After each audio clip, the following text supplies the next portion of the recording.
भट्टी साहब, आप क्या मशवरा देना चाहेंगे यहाँ से इमरान खान को? और आमिर साहब इतना फरमा रहे हैं कि इमरान खान अगर फौज में बगावत भी करना चाहता है फिर मिलना भी, तो इमरान खान को मशवरा दें, बगावत करना छोड़ दे यार। हाल ख़राब हुआ हुआ, इलेक्शन ज़िमनी देख ले, पार्टी का हाल देख ले उसकी। पहली बात तो ये कि आपने एक सवाल रखा कि क्या पीटीआई ने या इमरान खान ने गलत किया या क्या चीज़ें गलत हुई कि आज सूरत यही सवाल था मेरा बज़ाहिर जो पाकिस्तान तहरीक इंसाफ के लिए। तो उसकी तीन बड़ी वजहें बहुत दफ़ा डिस्कस कर चुके हैं कि इमरान खान का इसकी इस्टेब्लिशमेंट से लड़ाई जो उन्हें नहीं लड़नी चाहिए थी, जिसमें वो कभी नहीं जीत पाएंगे, एक वो। दूसरा कौमी असम्बली से निकलना और दोनों अपनी सूबाई हुकूमतें ख़त्म करना। ये तीन बड़ी मेरे ख्याल से गलतियां थी जो और अब क्या करना चाहिए उसको सुधारने के लिए? बाकी आपने कहा कि ये जो अब भी सियासत का नाम है बंद दरवाजे खोलना, अब भी एक कदम पीछे हट के उन्हें आना चाहिए, सियासत की तरफ आकर तो रास्ता बनाना चाहिए।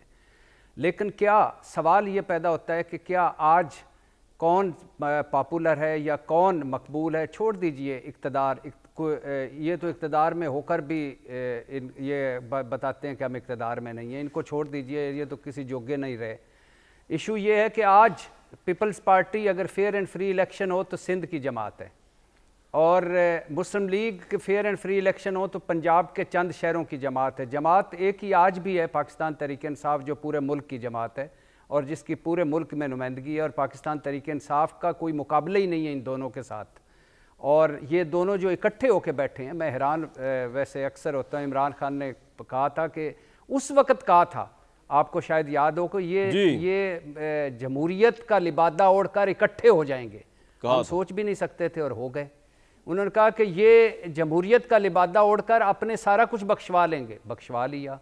ये जमहूरियत का लिबादा ओढ़कर मुझे ख़त्म करेंगे, मेरी पार्टी को क्रश करेंगे, कर वही हुआ।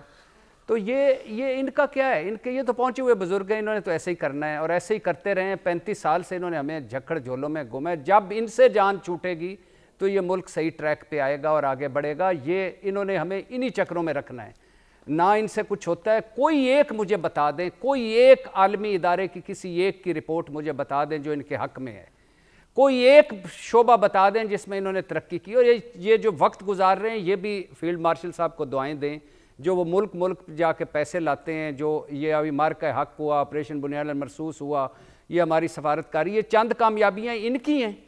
ये तो 5 वजारतें और 50 किलोमीटर का इस्लामाबाद और 60 लोग बिठा के मशीर वज़ीर मुआवनीन लेकर बैठे हुए हैं और उस पर खुश हो रहे हैं कि हमने बड़ी कारकर्दगी दिखाई। पर क्या कारकर्दगी दिखाई आपने? मुल्क का सवा सत्यानाश हो गया है आपका, हर शोबे में मुल्क इस वक्त दिवालियापन के करीब है। जो बच्चा पैदा नहीं हुआ उस पर भी 3 लाख के करीब कर्जा है, और आप हमें बता रहे हैं, और आपकी GDP वही 1.70 1.60 के दरमियान घूम रही है। तो पहली बात तो ये। दूसरी बात ये है कि ये जो पूरी एक दास्तान है, कहाँ गए मुझे बताएं ना। मेरा तो एक सवाल है, मैं मियाँ मोहम्मद नवाज शरीफ साहब को अल्लाह लंबी ज़िंदगी दे, मुझे बताएं कि क्या ये वही मियाँ मोहम्मद नवाज शरीफ साहब हैं जिन्होंने सदर जरदारी को वोट दिया है? ये वही मियाँ मोहम्मद नवाज शरीफ साहब हैं पुराने जिन्होंने 26वीं आईनी तरमीम को वोट दिया है? क्या ये वही पुराने मियाँ मोहम्मद नवाज शरीफ साहब हैं जिन्होंने 27वीं आईनी तरमीम को वोट दिया है? ये वही मियाँ मोहम्मद नवाज शरीफ साहब हैं जो यास्मीन राशिद वाली सीट से जीत कर आए हैं? ये वही मियाँ मोहम्मद नवाज शरीफ साहब हैं जो बोलते भी नहीं, जो कभी चुप ही नहीं होते थे? मुझे नहीं, आपको शक था, मैं आपका शक दूर करता रहा, लेकिन आपने कहा नहीं, ये वो है नेल्सन मंडेला साहब हैं जो आएंगे और पाकिस्तान के इमाम खुमैनी साहब आएंगे और आकर भाई वो इख्तिदार में आए भी तो हिला के रख दिया आप मुखालफिन को। दाने मोगे ने तुझी कही जो दाने मुग्गे ने कुड़ी रूल कर रही है पूरे पाकिस्तान में, पंजाब लो इशू नहीं। आप अभी कह रहे थे कि ये इस मुल्क में करप्शन का कोई मसला नहीं। मैं आपके साथ पार्शली एग्री करता हूं, लेकिन जिस दिन भी किसी एक का भी सही एहतसाब हो जाए, अब आप ये कह सकते हैं कि आसफ अली जरदारी साहब सही क्लीन साफ हो जाए, क्यों उनको इस्तिस्ना लेना पड़ा ताहियात?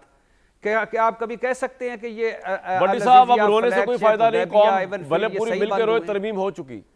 भाईजान तरमीम रोना बटने नहीं नहीं दूंगा मेरे है दोस्त। भाईजान, आप जो आज मेरे भाई, आज आपके हंसने का भी कोई फायदा नहीं है, हमारे रोने का तो कोई फायदा होना ही नहीं है, आपके हंसने का भी कोई फायदा नहीं है। आप एक वक्त उस वक्त भी हंस रहे थे इन पर, उस वक्त भी वक्त बदल गया था, आज भी बदलना है। इशू बुनियादी तौर पे ये नहीं है, इशू ये है कि आप कर क्या रहे हैं, आपने कहा क्या था, किया क्या है। रो इस पे रहा हूं, इस पे नहीं रो रहा कि कौन अंदर है कौन बाहर है, कोई इक्तदार में कौन अपोजिशन में, ये चलता रहता है।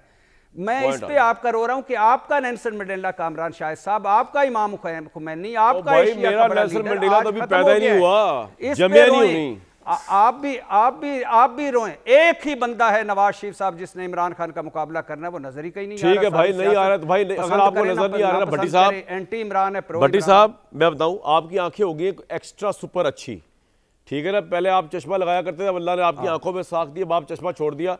अब मैं आपको एक ऐनक देता हूं, पॉलिटिकल और वो ऐनक। चश्मा मेरा ख्वाहिश है मैं आपको दूं, सुन तो कि ले अब भी वो मेरा चश्मा लगा लें ताकि आपको नवाज शरीफ साहब यार मेरी नजर आ जान जाए बात कि तो वो सुन ले असल यार, में क्या मेरी थे बात या तो सुन सारी ले। उम्र क्या भट्टी करते साहब हैं। बात तो सुन ले, मैं आपको चश्मा नहीं, देता नहीं, हूं, वो चश्मा आपके उसके लिए मैं अंदर हाजिर आपको करूंगा मेरे कप्तान।